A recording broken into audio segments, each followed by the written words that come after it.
warm virtual welcome to all of you. As you all know, today we have gathered here to inaugurate our esteemed institution's Reading Month, which is basically a special occasion that holds a significant purpose to commemorate the life and contributions of the renowned author and historian P.N. Panikkar. As we embark on this literary journey, we are reminded of the immense power that lies within the pages of a book. Books have the ability to transport us to different worlds, broaden our perspectives, and ignite our imaginations. They have the power to inspire, educate, and challenge us to think beyond the confines of our own experiences. To officially welcome the gathering, let me welcome Shilpa of M2 Zoology.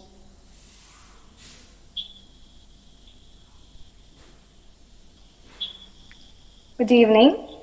We have gathered here today for the inaugural ceremony of the much awaited Reading Week, organized collaboratively by the Library Committee, Language Department, Readers Forum, and the Internal Quality Assurance Cell.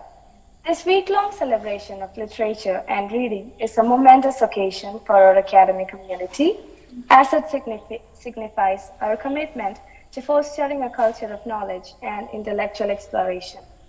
Today, we are honored to have in our midst distinguished guests who have played an instrumental role in shaping the literary landscape and education system. A respected principal whose vision and guidance have propelled our institution towards excellence joins us today. We are privileged to have her here as her presence inspires us to strive for academic brilliance and a love for learning. We officially welcome our dearest teacher and our guiding force, dear Minimis, to this function. Thank you. Thank you. We are thrilled to welcome our esteemed chief guest, a poet, translator who is working as the assistant professor of English at BCM College, whose literary contributions are creating imaginative and creative marks on the world of letters. Your presence here, dear ma'am, evinces your passion for literature and your dedication to nurturing the minds of young learners. We are honored to have Dr. Nitya Mariam John to grace this occasion with her wisdom and insights. The Reading Week is a collaborative effort of the Readers Forum, Library Committee, Language Department, and IQAC, all key pillars within our institution. Together, they aim to create an inclusive and vibrant atmosphere that encourages a reading culture, stimulates critical thinking, and cultivates creativity among our students and faculty members. We welcome all the conveners and members of all the clubs conducting this event. We deeply appreciate your contributions and the enthusiasm you bring to our institution. Dear Nitya ma'am, we are honored to have you grace this event with your presence, and we eagerly anticipate the valuable insight you will share with us. To our dear teachers and students, I extend my heartfelt gratitude for your presence here today. Let us embrace this opportunity to engage, learn, and be inspired by the wisdom and knowledge that will be imparted today. Once again, a warm welcome to our esteemed principal, chief guest, coordinators, teachers, and students.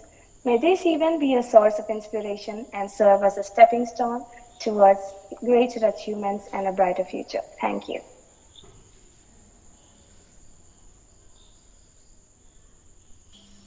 Thank you, Shilpa. Now let's warmly welcome our esteemed principal, Dr. Minnie Joseph, to deliver the presidential address.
Ma'am, are you there?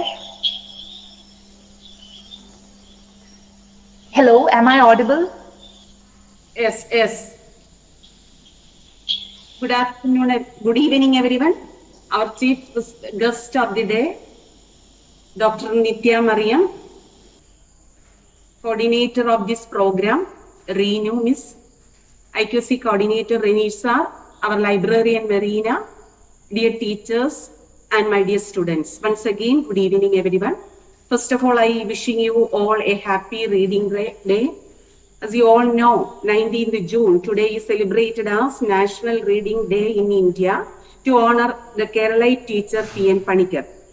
We, the KG College family, is also celebrating this here to inaugurate a month-long program in connection with the Reading Day.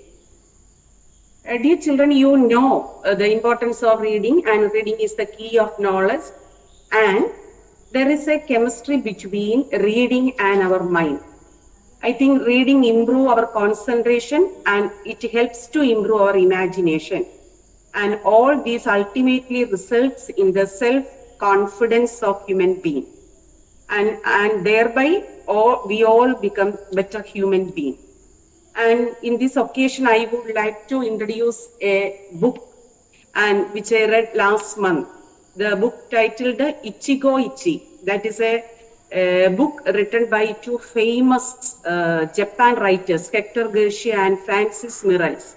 And Ichigo Ichi, the book says that, the author says that every moment in our life happens only once, and if we let it slip away, we lose it forever.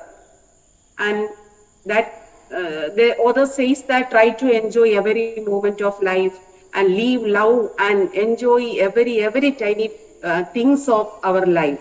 And my humble advice and my humble suggestions to all my students is to enjoy every moment of life. At the same time, you love books and you read books, and thereby you become a better human beings. And make books as our best friends.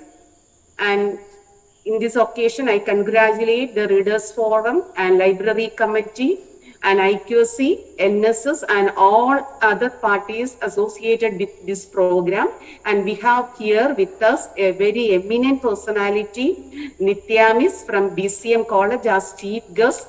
On behalf of KG College and on my own behalf, once again, I welcome Nitya Miss and I congratulate all the organizers once again, wishing you all the best. Thank you. Thank you so much. Thank you so much, ma'am. Now it's time for the most awaited session. But before that, let me invite Alina of M1 Zoology to introduce our speaker of the day, Dr. Nitya Mariam John. Good evening, everyone. Dr. Nitya Mariam John is a distinguished poet and a talented translator hailing from Kerala, India. Her remarkable literacy contributions have earned her recognition, including nominations for the prestigious 2022 Pushcat Prize, with an impressive body of work comprising 3 short collections of poems and various published pieces. Her writings have found their place in esteemed publications such as the Yearbook of Indian Poetry 2022, the New Indian Express, Sahitya Academy's Indian Literature, the Alipore Post, Borderless, Gulmohar Quarterly, Hakkara, Antonin, Hyderabad Literature Festival Khabar, Muse India, Soul Spaces, Poems on Cities and Villages, Renew, Relocate and Restore, Poems from Australia and India, the Samyukta Poetry, Malayalam Literature Survey, in Kochi, Utsava Literature Review, Sankalp, Double Stick, Last Weeks, Kizza and Muddy River Review. Apart from her own creative endeavors, Nitya has also dedicated her skills to the art of translation.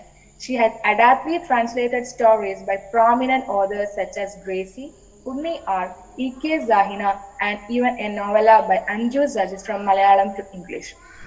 Her proficiency as a translator showcases her deep understanding of both languages and her commitment to bringing literature to a wider audience.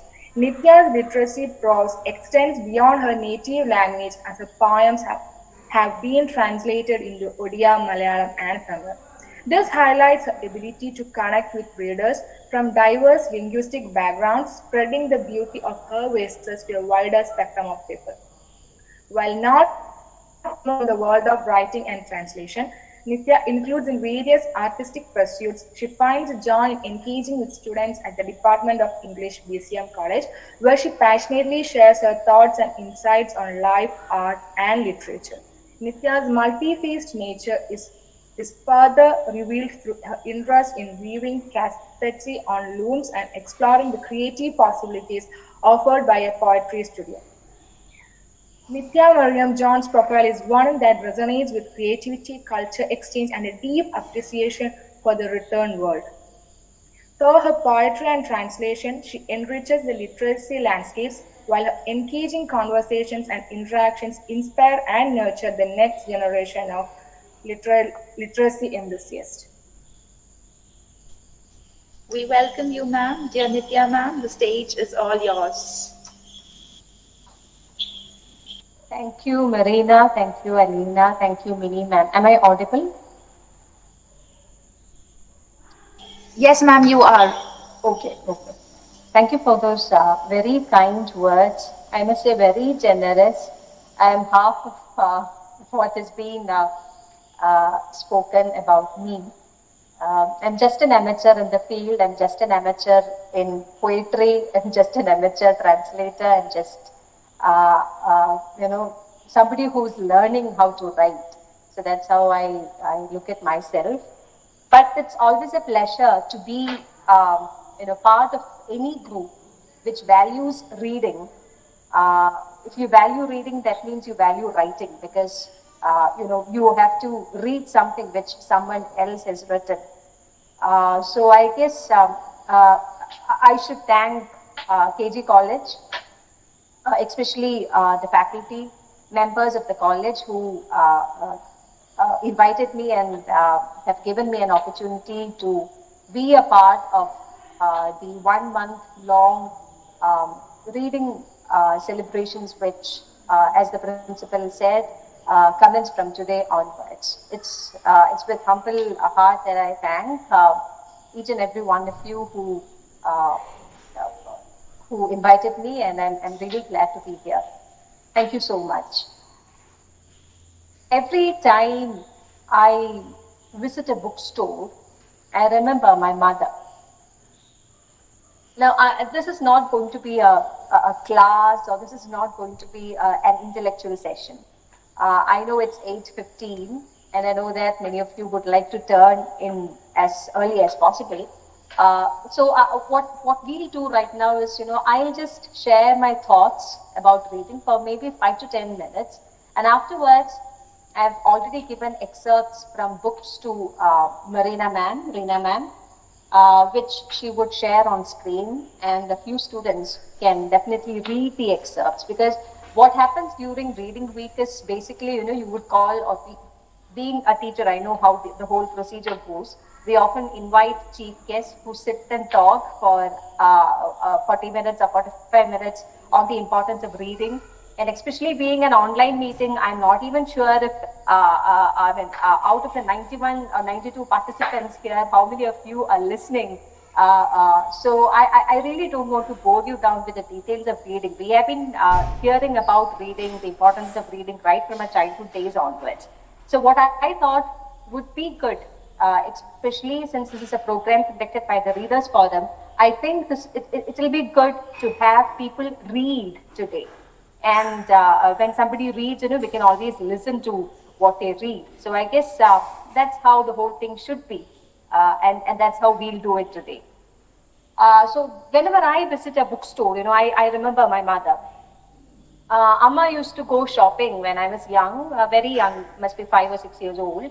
And I always knew that she would come back after buying books for me. Of course, like every other child, I had toys, and I loved playing with toys. But I had more books, I guess, more books than toys. And she always made it a point to read stories to me. If you ask me, the first translator I have ever encountered in my life, I would say it was my mother. You know why? Because when you are 2 years or 3 years old, you are actually entering into translation unknowingly, because the story might be in English. So the mother or whoever the reader is, might be your father, your grandparents, uncle, whoever it is, would have to read that story in English first, then translate it into Malayalam, and then translate it into the baby Malayalam which you use. Because if, when I was 2 years old, maybe പട്ടി കൊറിച്ചു എന്ന് പറഞ്ഞു കഴിഞ്ഞാൽ ചിലപ്പോൾ മനസ്സിലാക്കിയെന്ന് വരില്ല. അപ്പൊ ബൗബൗ കൊറിച്ചു എന്നാണ് പറയേണ്ടത്. അല്ലെങ്കിൽ മീൻ എന്നുള്ളതിന് മീമി എന്ന് പറയുന്ന ഒരു ഭാഷയിലേക്ക് മലയാളത്തിനകത്ത് തന്നെ ട്രാൻസ്ലേറ്റ് ചെയ്തെടുക്കുന്ന അമ്മമാരും അച്ഛന്മാരും മുത്തശ്ശനും മുത്തശ്ശിയൊക്കെ ഉള്ളത് കൊണ്ടാണ് നമ്മൾ ഇന്ന് ഭാഷ പഠിക്കാനായിട്ട് തീരുമാനിച്ചത്. So I always remember my mother, when I visit a bookstore today, because she used to buy me books, irrespective of languages. And when I grew up, we had a television at home, and we loved watching TV. But after a certain point of time, I guess when I was in 6th or 7th, somehow this TV malfunctioned. My father tried to repair it. We did it a couple of times. It always malfunctioned. And after a couple of months, people got used to the idea that you can live without a television.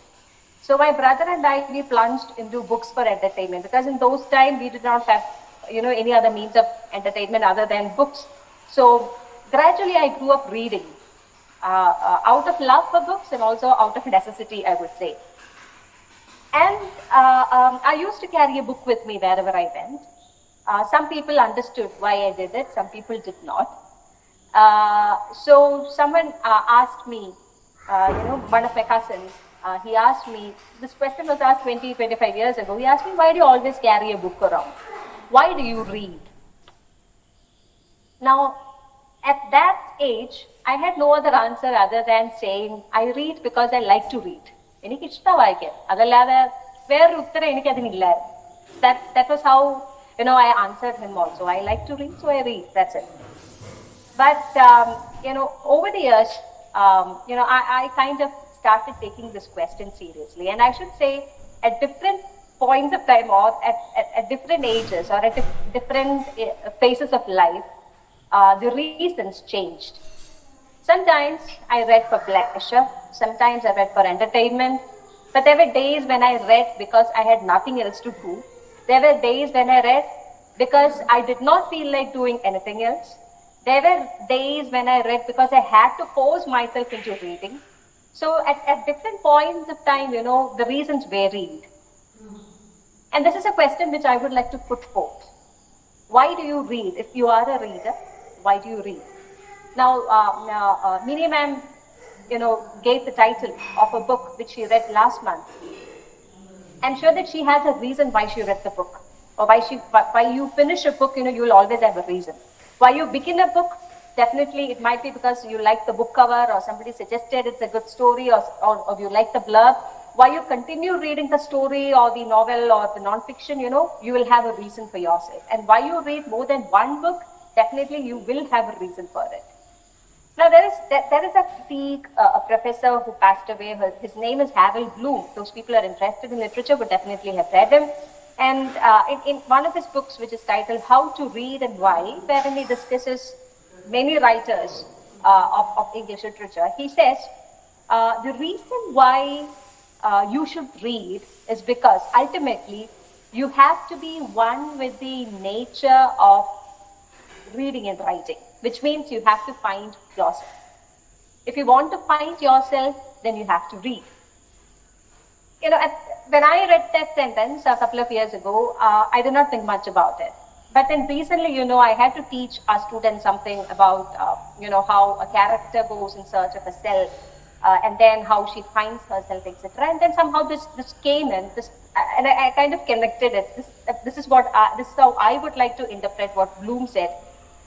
You know that you have certain traits in you, certain characteristics, certain features, certain behaviorism, mannerisms, whatever you call it. And then you read a story, and in the story you encounter a character who shares the same, features, the mannerisms, behavior, reactions, responses, etc. you have to a particular situation, or when something happens to you. You read a poem and you find the persona speaking the same things which you would have, loved someone else to speak for you. something which you wanted to express and something which you could not express, and then finally, you read a poem and then here, this particular poet has expressed it well. You read non-fiction and some idea which you wanted to know for a long time, or which you wanted to share, and which you shared and nobody received, that was written by someone else. So you realize bit by bit that to know yourself or to know oneself is to be part of this entire universe. No man is an island. Reading helps you to recognize that you are not isolated. You are not alone. It is not you alone who survives. You are connected in this web of life. So I guess if you interpret Bloom's sentence in that way, we can say that you find bits and pieces of yourself in novels which you read, maybe in God of Small Things, maybe in some other non-fiction, maybe in Gurna, maybe in some other writer. You find yourself there, and you know that somewhere someone has thought the same thoughts which you have, or somewhere someone has written a story about you, which means that person thinks about you, even without knowing you. So why do you read? You read. I guess at this point of time, if you ask me why do I read because in one way or the other, books help me in the search for myself in one way or the other. Now, I would say the next important question is, how do you read? How would you read? I teach literature, so inadvertently I read more literature. But there was some years ago, I read only literature, which was quite wrong, which I recognized later. We kind of specialize ourselves into certain special subjects which we teach or which we learn, and we read only that. I am a literature student, or I teach literature, but that does not mean that when I go to a shop, I can survive only with literature. Or when I travel in a bus, I can survive only with literature. No, that's completely wrong. I cannot go and preach Derrida and Foucault to a bus conductor. I need to, pay the ticket. I need to know a little bit of mathematics to get it back to me. I need to know the basic skills of standing in a bus, sitting in a bus, especially since our roads are so congested and traffic jam, and you always have gutters all along the way. I need to have other skills to survive. So I am not somebody who should read only literature to survive in the world. I must know a little bit of psychology. I should know a little bit of sociology. I must know a little bit about other arts. I must know something about science. So all this is necessary for us to survive in the world. So I would definitely say that when you read, if you'd like to read, you read transdisciplinary. That does not mean that you should read everything about everything. No, that is impossible for a human being. You should read more about what you like, but at the same time, you should also make it a point to get in touch with other disciplines or subjects which we kind of tend to avoid. People who like sports, we inadvertently move to the sports page when we get a newspaper in the morning. But that's good. You read sports. Nobody is saying that you should not read sports. But at the same time, you should also go to the editorial. You can also go to other pages. Understood? So when we read, I guess we should have some kind of a reading which surpasses disciplines. And that will definitely reflect in our talks, in the way in which we converse with people, the way in which we talk with people. And reading is not only books alone. You can read a person. You can always read a person who passes by. You can learn from them. And please make it a point to talk with people belonging to other disciplines. So I guess these are the two basic questions which we should ask ourselves on reading day. As readers, I take it for granted that all the participants in the group are readers, are people who love to read. And then these two questions, please keep in your mind. Why do I read at this point of time? Of course, the answer would change. That's fine. But why do I read? I should have a reason as to why I keep reading books.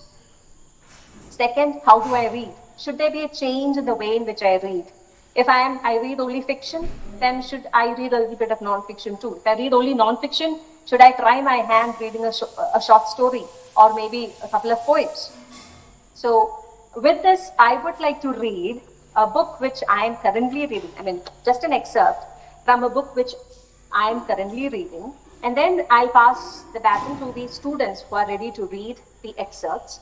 I would like to request Reena ma'am to please present the pages of The Covenant of Water by Abraham Burgess, Chapter 7, A Mother Knows. If you can share the screen, everybody can read as I read.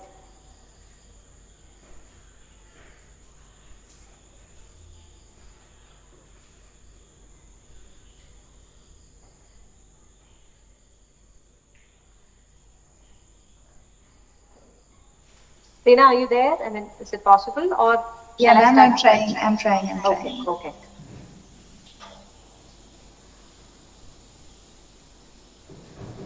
Now, this novel, for those who would like to read a lengthy novel but a very interesting novel, is titled The Covenant of Water by Abraham Burgess. Abraham Burgess is a doctor by profession, but he writes very interesting fiction too. He lives in the US. And this book is about Kerala, largely about Kerala, spanning the years 1900 to 1977. It traces, the history of a family in Kerala. So this is a chapter from the book. I think I'll start reading so that we don't waste time. And then meanwhile, you can press in the screen if that's possible. So this Yeah, is chapter 7. Ma'am, please. Chapter 7, and it's titled A Mother Knows. One morning in her 19th year on earth, she wakes unrested, unable to rise, weighed down by a blanket of melancholy. Jojo tries to cheer her up, weaving her a ball from coconut fronds. Over, under, over, under, over, under, over. All right, he says, forgetting who taught him that. He's 10 and already taller than his Ammachi, who will soon be twice his age. But whenever they are alone, he reverts to acting much younger. An anxious Giorgio helps her to the kitchen, but the simple act of blowing on the embers leaves her breathless. After lunch, she retreats to her bedroom and only wakes when her husband's cool hand strokes her brow.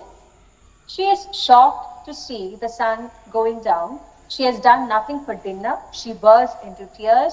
He sends Giorgio away with a glance. Why the tears? He asks with his eyebrows. She shakes her head. He insists.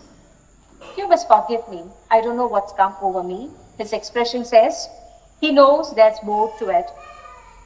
Ever since their marriage was consummated, she confides freely in her husband, except when it comes to her mother. She is ashamed for him to know just how impoverished her life had been before her marriage. When she was 16, she had found the courage to beg Samuel to accompany her on a trip to see her mother. Samuel asked the Tambran's permission. The Tambran agreed. She had used Samuel because she didn't want to put her husband into a position of saying no to her. She wrote to her mother giving the date of visit. She had made up her mind that if she found her mother miserable, she would bring her back to Pampady. She could only hope her husband understood. Her husband had no obligation to care for his mother-in-law. 2 days before she was to leave, her mother's letter came, emphatically forbidding her from visiting, saying that it would make only matters worse. Her mother added that her brother-in-law promised that they would all visit Parambil very soon. Of course, that never happened. I worry about my mother, she says at last, weeping, relieved to finally confess what she has kept from him. I know in my bones she is being mistreated, even starved. After my father died, my uncle wasn't kind to us. My mother's letters talk of everything but herself. I can feel her suffering. Her husband's anvil-like hand remains on her brow, but his face is very still. The next day, he and Samuel are gone before she wakes.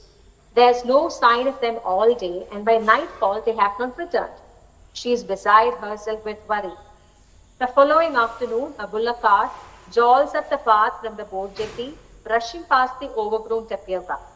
Shamil sits in front with the driver, a familiar figure peers over his shoulder.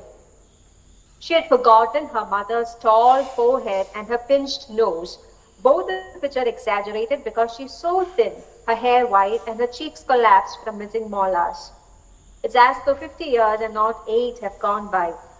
Her mother clutches her meager belongings, a Bible, a silver cup, and a bundle of clothes as she descends stiffly from the cart. Mother and daughter cling to each other, their roles reversed. It is a mother returning to the safety of her daughter's arms, crying into her bosom, no longer hiding the misery of the intervening years. I guess I'll stop there. And may I request um, whoever is reading, Mary Oliver, to please read the poem. I hope Reena has already given the poem, assigned someone.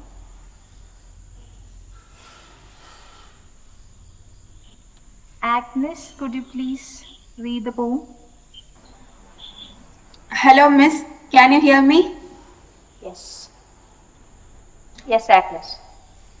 Mary Oliver's The Kitten. More amazed than anything, I took the perfectly black, stillborn kitten with the one large eye in the center of its small forehead from the house cat's bed and buried it in a field behind the house. I suppose I could have given it to a museum. I could have called the local newspaper.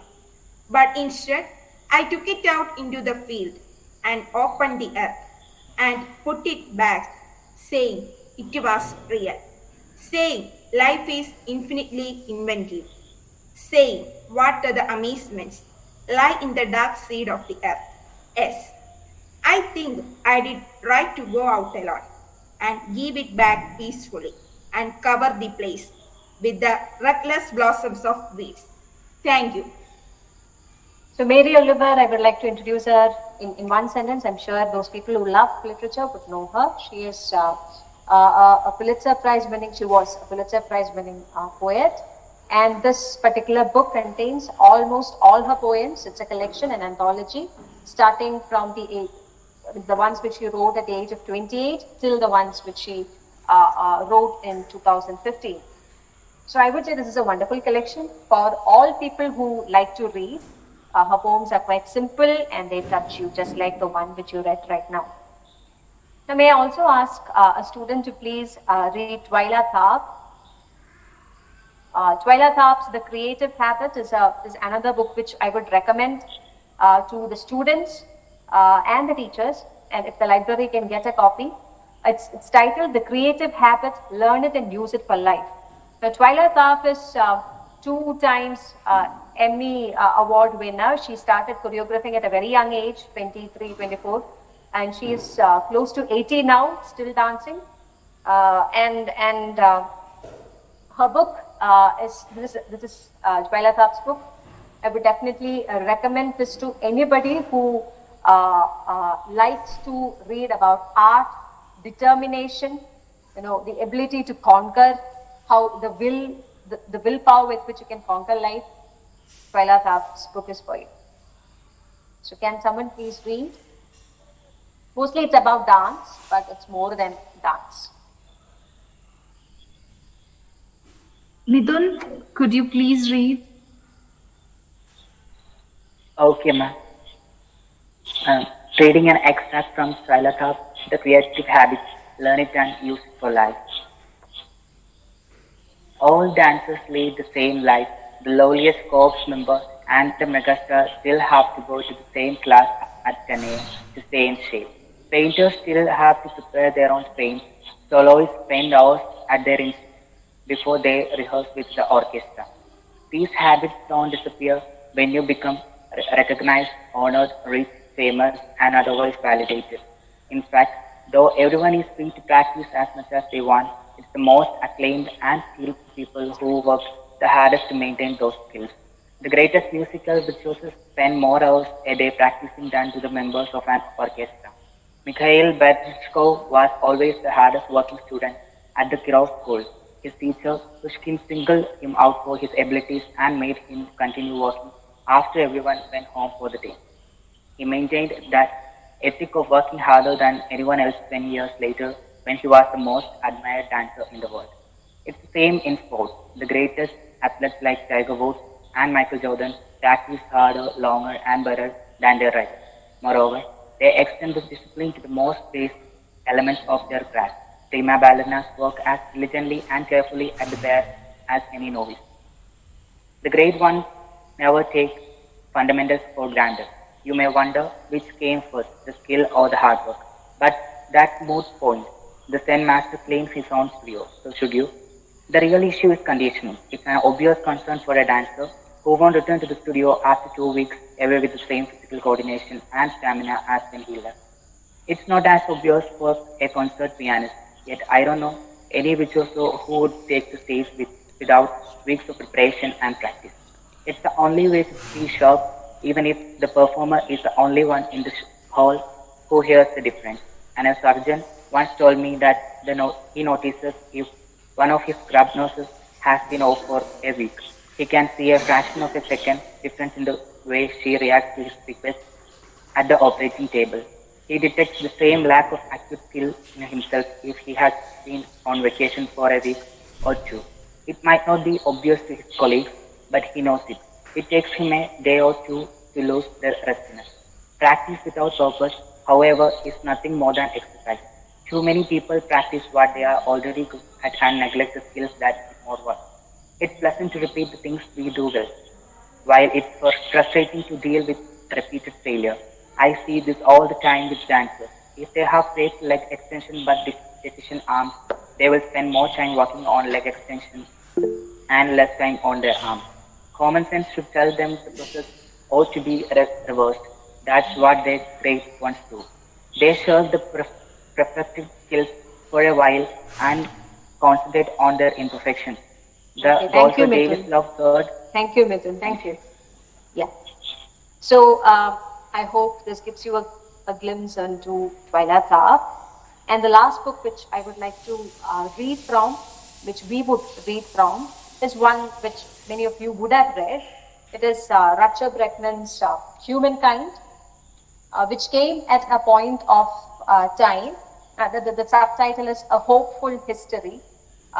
It came at a particular point of time when people could not really believe in each other, when people were kind of talking more about the cruelty of humanity rather than the good things which human beings are capable of.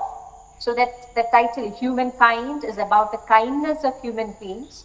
And Bregman is trying to argue in this book that in spite of all the evil which seemingly happens around us and which newspapers try to propagate every day, especially the regional newspapers, there is still kindness and goodness in the world, and innately man is good. So he's kind of trying to question, Freud, and he's also trying to argue with supportive evidence from anthropologists and also from sociology and also from psychology, and trying to find the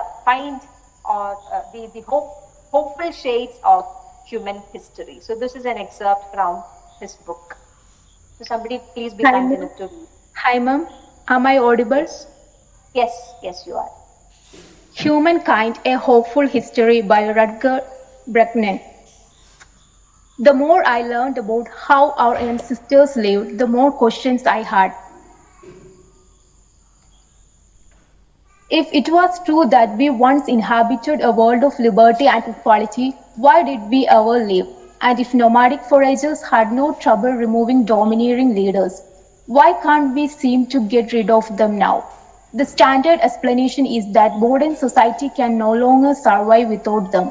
States and multinationals need kings, presidents, and CEOs because, as geographer Jared Diamond puts it, large populations can't function without leaders who make the decisions.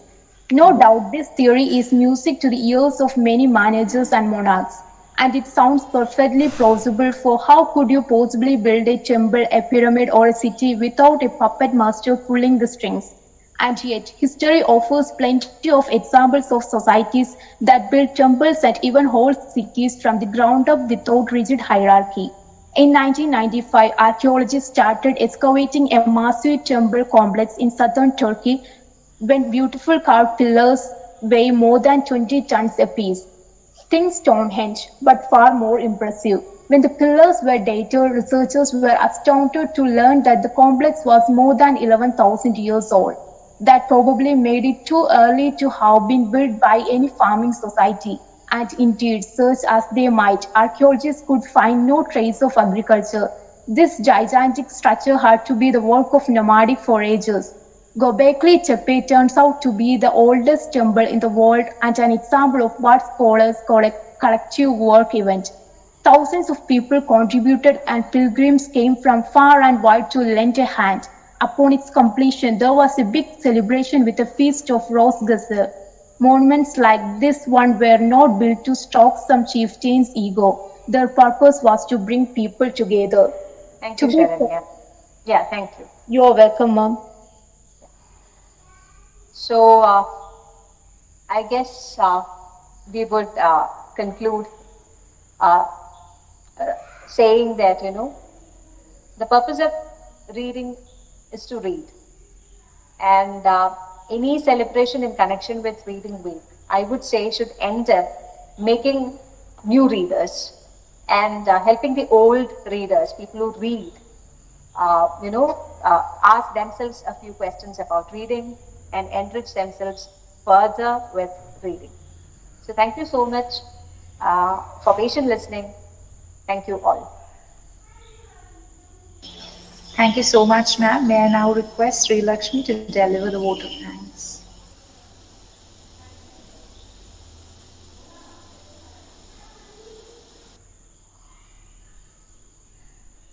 Miss, can you hear me? Yes, yes. കേരളത്തിലെ ഗ്രന്ഥശാല പ്രസ്ഥാനത്തിന് തുടക്കം കുറിച്ച പി.എൻ. പണിക്കരുടെ ഓർമ്മദിനം കേരളമൊട്ടാകെ വായനാ ദിനമായി ആഘോഷിക്കുകയാണ്. നമ്മുടെ കലാലയവും ഒരു മാസം നീണ്ടു നിൽക്കുന്ന പരിപാടികളുമായി വായനയെ ആഘോഷമാക്കുകയാണ്. വായനാ മാസാചരണം ഉദ്ഘാടനം നിർവഹിച്ചത് BCM കോളേജ് ഇംഗ്ലീഷ് വിഭാഗം അസിസ്റ്റന്റ് പ്രൊഫസറായ ഡോക്ടർ നിത്യ മറിയം ജോൺ ആണ്. വായനയുടെ പ്രാധാന്യവും ആവശ്യകതയും ബോധ്യപ്പെടുത്തുന്ന വിജ്ഞാനപ്രദമായ പ്രഭാഷണമാണ് മാം നിർവഹിച്ചത്. മാമിനോടുള്ള എല്ലാവിധ നന്ദിയും അറിയിക്കുന്നു. നമ്മുടെ യോഗത്തിന് അധ്യക്ഷത വഹിച്ച ബഹുമാനപ്പെട്ട പ്രിൻസിപ്പൽ ഡോക്ടർ മിനി ജോസഫ് മാമിനോടുള്ള എല്ലാവിധ കൃതജ്ഞതയും രേഖപ്പെടുത്തുന്നു. IQAC, library, readers forum, department of languages, national service scheme തുടങ്ങിയ ക്ലബ്ബുകളുടെ കോർഡിനേറ്റേഴ്സിനോടും അംഗങ്ങളോടുമുള്ള നന്ദി രേഖപ്പെടുത്തുന്നു. പ്രോഗ്രാമിൽ പങ്കെടുത്ത അധ്യാപകർ, വിദ്യാർത്ഥികൾ എല്ലാവരോടുമുള്ള കൃതജ്ഞത രേഖപ്പെടുത്തുന്നു. നന്ദി, നമസ്കാരം. Thank you, Sri Lakshmi, and special thanks to you, ma'am. Thank you for diversifying our horizons in the very concept of reading. Thank you so much. We are really indebted to you. Thank you. And Thank you please for do visit inviting us me. again. Yeah, sure, sure. Thank Thank you. you so much, ma'am. Thanks to all the members. The meeting is officially over. Thank you so much.